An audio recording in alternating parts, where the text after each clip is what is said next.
Today we're going to read the book 21 Elephants and Still Standing. It's written by April Jones Prince and illustrated by Francois Roca.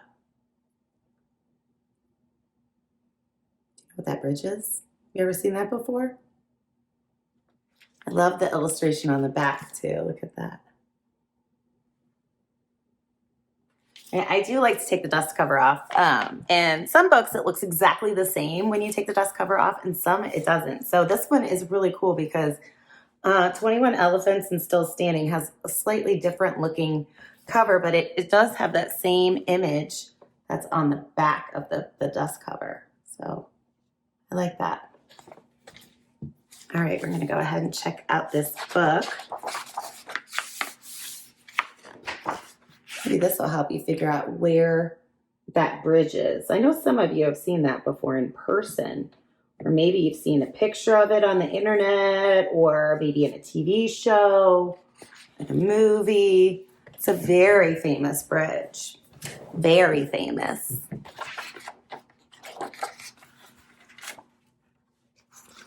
There we go. For 14 years, they'd watched it rise, the city's school teachers, bankers, cabinet makers, pointing and gawking, oohing and eyeing, cheering as the great pillars grew. Then came woven steel cables, strung graceful and strong, like stairways straight to the stars. Can you tell what they're building there? They're building that bridge. See it?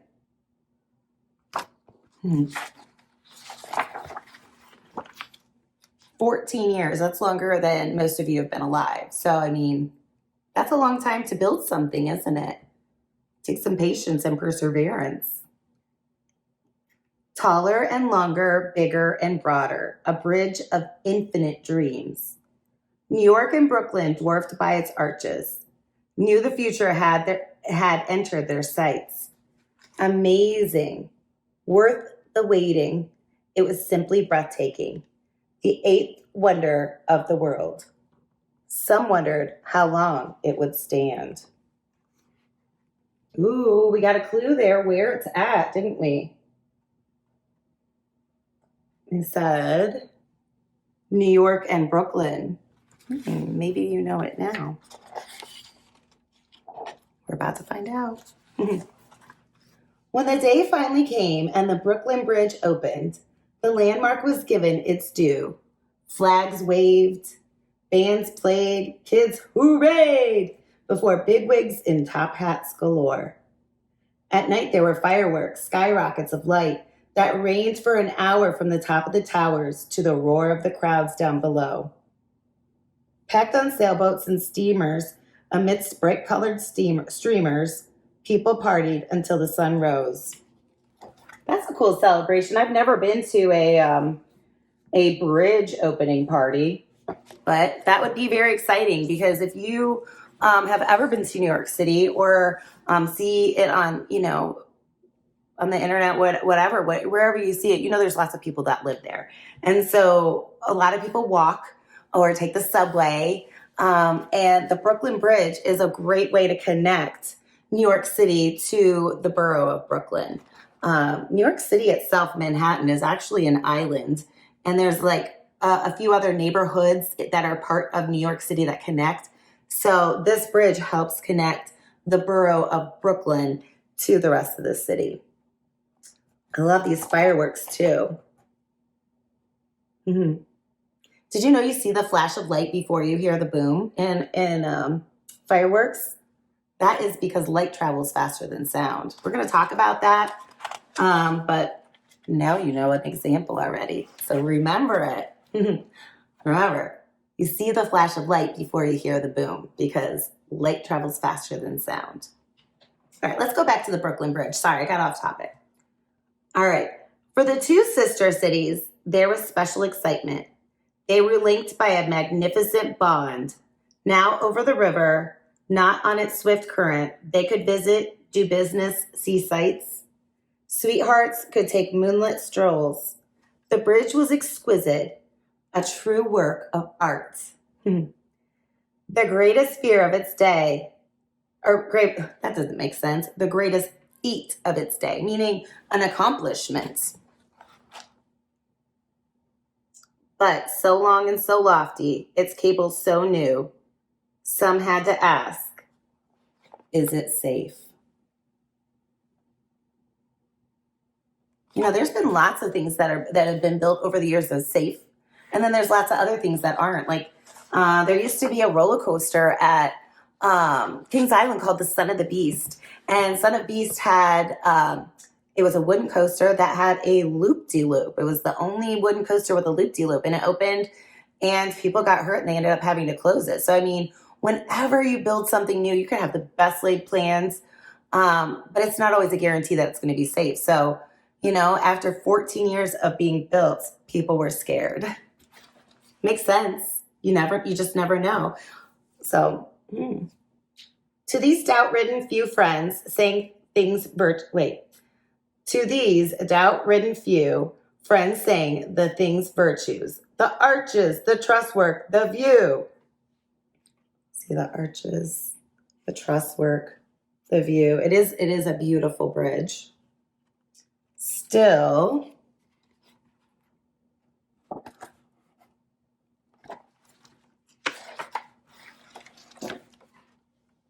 some could not be persuaded. Similar bridges have fallen. Who wants to bargain this bridge won't dance in the wind? There is a famous video of a bridge that was built and it was being used and it actually collapsed because, you know, it takes a lot of force to be able to hold up a bridge and make sure that it's got balanced forces. So it is a big deal, and it was definitely a concern of the time because there had been bridges that fell, and we have video evidence of that today.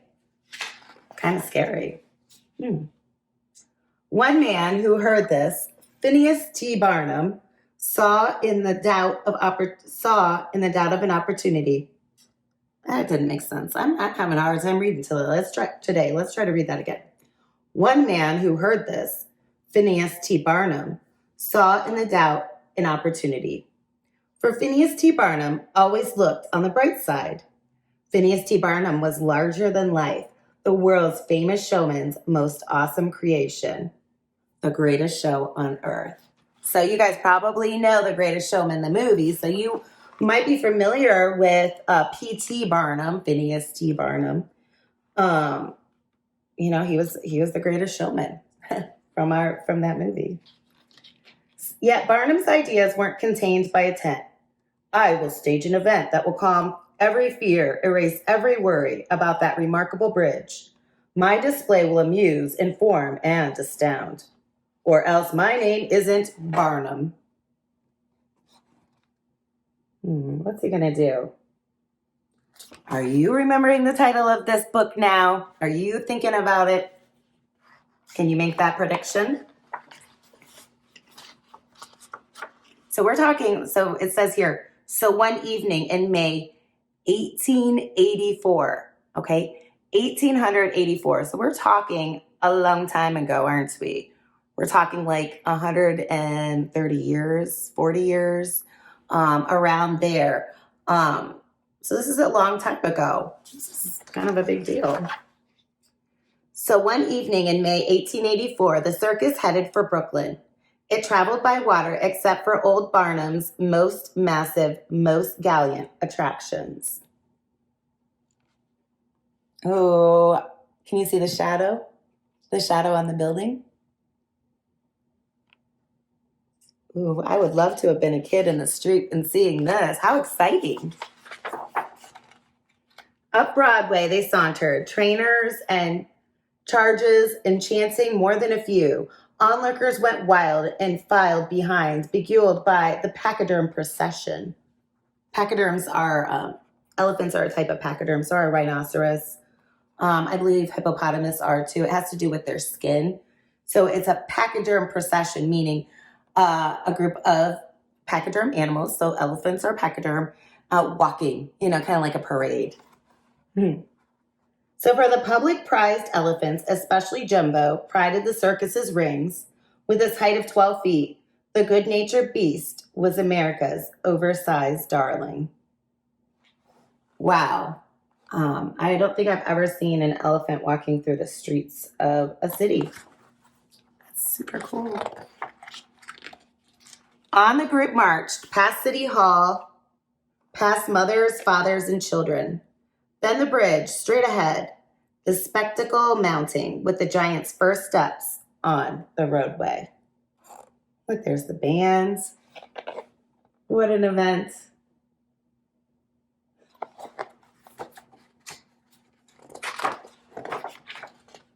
One after another, the elephants pressed onward, silently trusting the wood planks and steel. 5, 6, then 7 were crossing. 10, 11, and still there were more. Some onlookers oogled, some giggled with glee. Some questioned companions or strangers. How many pounds can the wondrous bridge hold? How many elephants are too great a load? Swaying and rumbling, still they were coming. The parade of elephant bulk. So I know that elephants weigh a lot. And so if the bridge can withstand the weight of all of those elephants, surely it would be able to withstand the people that are too scared to get on it. This is a genius idea by P.T. Barnum. I bet lots of people went to his circus after this event, don't you think? At the end of the line came Jumbo himself for 21 elephants in all. The 7-ton star seemed to wiggle his ears in reply to admirers' cheers. So Jumbo is 7 tons. We had 21 elephants. Let's just round that down. Let's say it's about 20 elephants. At 7 tons each, what is 7 groups of 20 tons? Or what is 20 times 7? Or 7 times 20, 7 groups of 20. No, yeah, 7 groups of 20. We'd say that's about 140 tons. So the bridge is going to be taking in that force of all that weight pulling down on it. So I hope that the force of the bridge can push back instead of breaking and falling. I hope that it can balance those forces that we've been talking about. And though the bridge stretched a mile, in just a short while, and much to the people's delight, the elephants had crossed with the bridge still aloft. Barnum pronounced the thing sound. So look, there's more of those fireworks where you see the flash before you hear the boom. But he crossed all of those. So definitely an event. Simply genius. In the following days, some doubters strolled the greatest bridge on earth. What else did they do once they'd savored the view? So you could go on the bridge, you could look out at the water, see all the boats.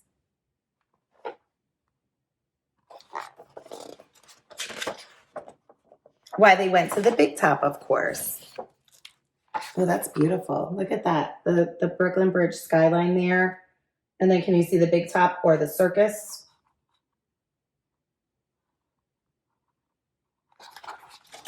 I'm going to read the author's note. It says, when I first learned of the events described in this book, I could hardly believe it was true.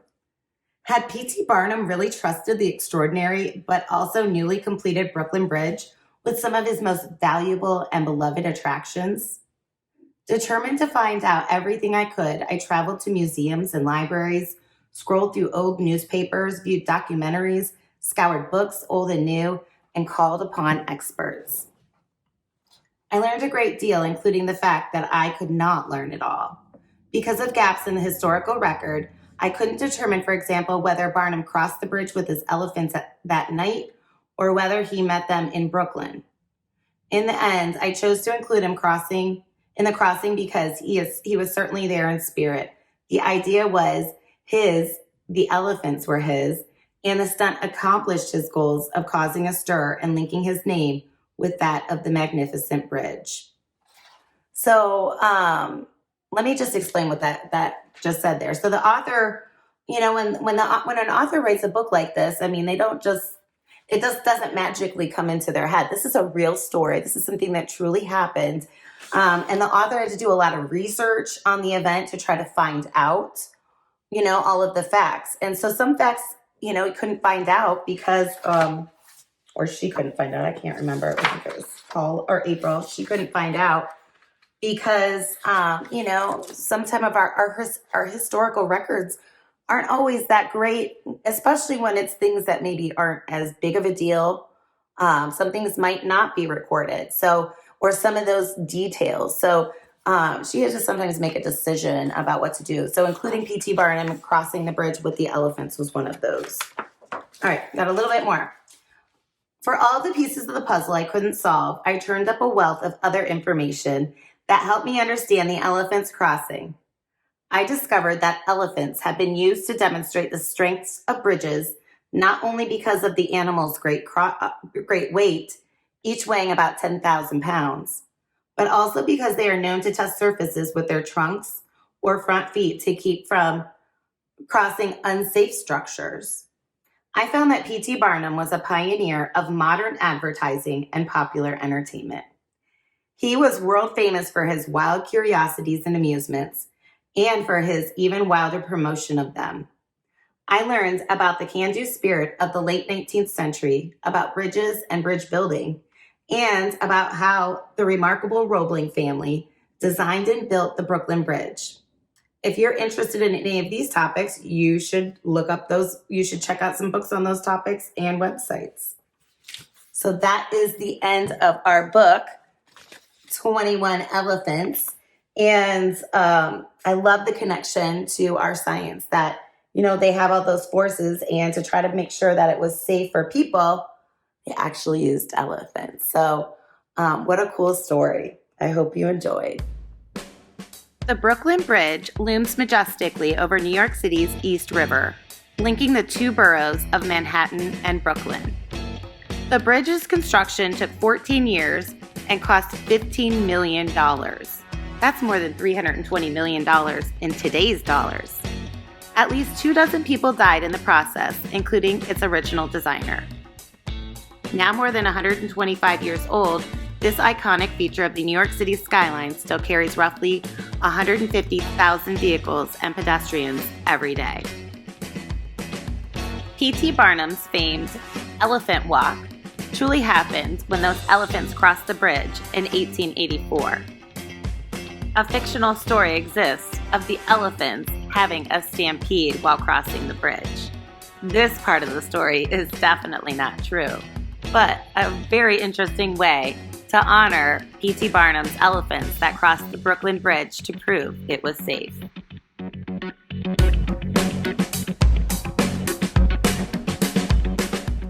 I hope you enjoyed this story, 21 Elephants and Still Standing. That's all for me. Take care. Peace.